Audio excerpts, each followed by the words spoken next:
যেই খুনি কারো সন্তানকে সন্তান মনে করে নাই, মাকে মা মনে করেনি, বাবাকে বাবা মনে করেনি, মানে ওই খুনি যদি বাংলাদেশে কোনোভাবে আসে তাহলে একমাত্র একটা কারণে আসবে, সেটা বিচারের জন্য আর ফাঁসির মঞ্চে দাঁড়ানোর জন্য। মানে বাংলাদেশের মানুষকে আসলে এই ছবিগুলা দেখানোর সাহস পর্যন্ত আমাদের নাই, কিন্তু মানুষের দেখা উচিত যে একটা খুনি কতটা রক্ত পিপাসু হলে মানে এভাবে মানুষকে নৃশংসভাবে হত্যা করতে পারে। মানুষকে গুলি করে হত্যা করেছে, মানুষকে পিটিয়ে হত্যা করেছে, মানুষকে ধারালো অস্ত্র দিয়ে ওই খুনির ক্যাডাররা হত্যা করেছে, মানুষকে পুড়িয়ে হত্যা করেছে।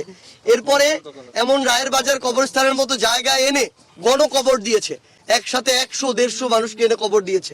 এই খুনি মানে যতদিন না বিচার হয় বাংলাদেশে, না আমরা অন্য কোনো কিছু আর বলতে পারি না। তাহলে এই খুনি হাসিনার বিচার হওয়ার পূর্ব পর্যন্ত এই আমার মাদেরকে, আমার ভাইদেরকে, তাদের সন্তানের বিচারটা বুঝিয়ে দেওয়ার আগ পর্যন্ত আমরা কোনোদিন আমাদের জায়গা থেকে অন্য কিছু চিন্তা করতে পারি না।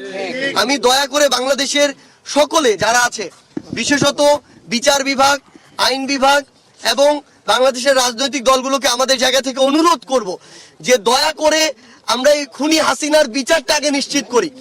আমার এই মা, আমার এই ভাই, আমরা যারা আন্দোলন করেছি, অন্তত জীবনে আমরা মৃত্যুর আগে যেন এটুকু বলতে পারি যে আমাদের চোখের সামনে এই যে খুনি হাসিনা হাজার মানুষকে খুন করেছে, সেই খুনি হাসিনার বিচার দেখে আমরা মৃত্যুবরণ করতে পারছি।